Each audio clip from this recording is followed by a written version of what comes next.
অনুষ্ঠিত হতে যাচ্ছে রাজশাহী মহানগর বিএনপির দ্বিবার্ষিক সম্মেলন।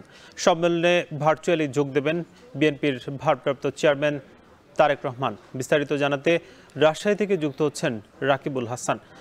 রাকিব, জানাবেন যে সম্মেলনে নেতাকর্মীদের উপস্থিতি কেমন দেখছেন এবং তারেক রহমানের বক্তব্য কখন নাগাদ শুরু হতে পারে?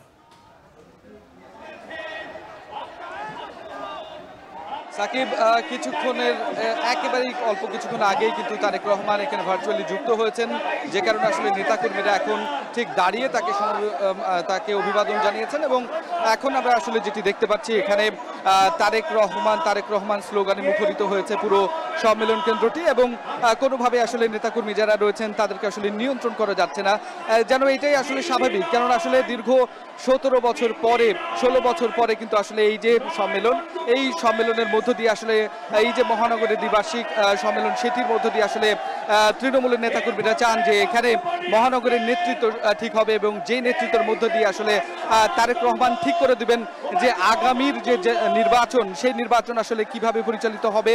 এবং এই নির্বাচনের মধ্য দিয়ে বিএনপি রাজশাহীর মাটি, বিএনপির ঘাঁটি, যেই প্রচলনটি ছিল, যেই কথাটি ছিল, সেটি আবারও আসলে সেটি প্রমাণ করার জন্য এখানকার নেতৃবৃন্দ তারা বলেছেন, কিছুক্ষণ আগেই ওয়াদাবদ্ধ হয়েছেন যে প্রত্যেকে আসলে একত্রিত থাকবেন, এক থাকবেন, এবং সেই এক থেকেই কিন্তু আসলে তারা চেষ্টা করবেন এইখানকার পুরো রাজশাহীর নেতৃত্বকে আসলে বিএনপি এগিয়ে নিয়ে যেতে। এখানে এমনও বলা হয়েছে যে আসলে 24-এর আন্দোলনে তাদের 450 নেতাকর্মীর যে হতাহতের মধ্য দিয়ে যে গণ অভ্যুত্থানের এই প্রাপ্তি, সেই প্রাপ্তির মধ্য দিয়ে কিন্তু আসলে সামনের দিকে এগিয়ে নিতে যায়, এবং বিএনপিকে নিয়ে কোনো ধরনের যদি কোনো ষড়যন্ত্র হয়ে থাকে তবে সেটি তারা ঐক্যবদ্ধ হয়ে মোকাবেলা করবে। এখন আমরা আসলে দেখতে পাচ্ছি তারেক রহমান তিনি যুক্ত হয়েছেন এখানে। আমরা চেষ্টা করব পরবর্তীতে যে তিনি কি বললেন বা কি বলছেন সেই বিষয়টি দর্শকদের আপনাদের মধ্য দিয়ে দেখানো থাকে।